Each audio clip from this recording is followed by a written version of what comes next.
नहीं हद मिला सदा से होली खेल जाए कोई नंदो ये नंदो नहीं हद मिला सदा से दिल लागल रही डीजे मनीष रक्सौल नहीं हद मिला सदा से जवन पढ़ले हमरा के ट्यूशनवा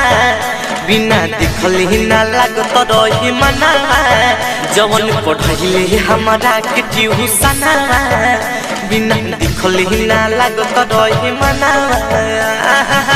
तकत न रही तो तकावे चला के दसा दादा से तकत न रही तो तकावे चला के दसा दादा से होली खेल जाए कोई नंदो नहीं हद मिला सदा से होली खेल जाए कोई नंदो नहीं हद मिला सदा से दिल लागल रही हम नहीं हद मिला सदा से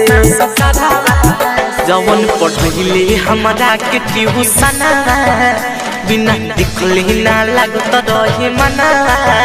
जवन पढ़ले हमरा के ट्यूशनवा बिना देखले ना लागत रही मनवा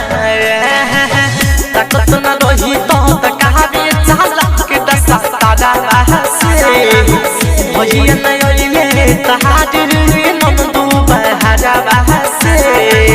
होली खेल जाए कोई नंदो नहीं हद मिला सदा से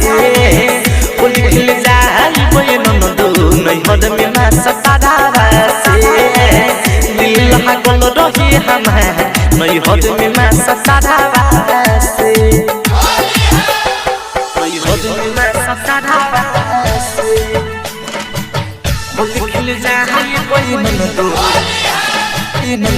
नहीं हद मिला सदा सरदार रिकॉर्डिंग स्टूडियो मौलापुर बाजार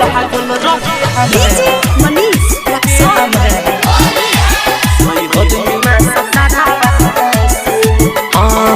बाटे ननदो हमके दिल में बसैले 2 महीना पहले बाटे रंगीन के धइले बाटे ननदो हमके दिल में बसैले 2 महीना पहले बाटे रंगीन के धइले उन के हमके उ रहे बतैले साथी हमर भइल तब पीछा बतैले हो पीछा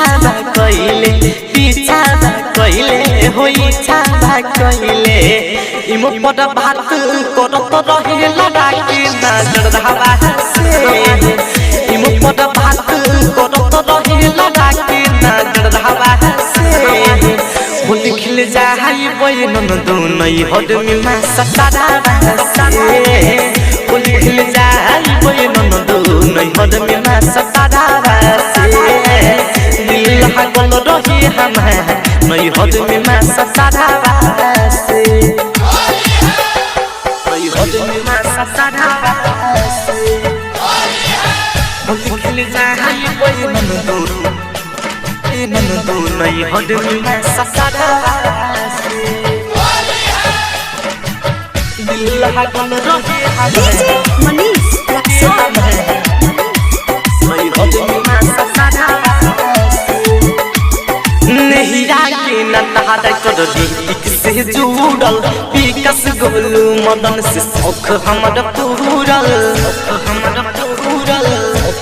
ई ननदो नहीं रागे न तारा सिला राकेश से जुड़ल विकास गोलू मदन से शौक हमर पूरल अपने ही हाथ रंग गल में लगहिती राजू डगनी के पुआ पूरी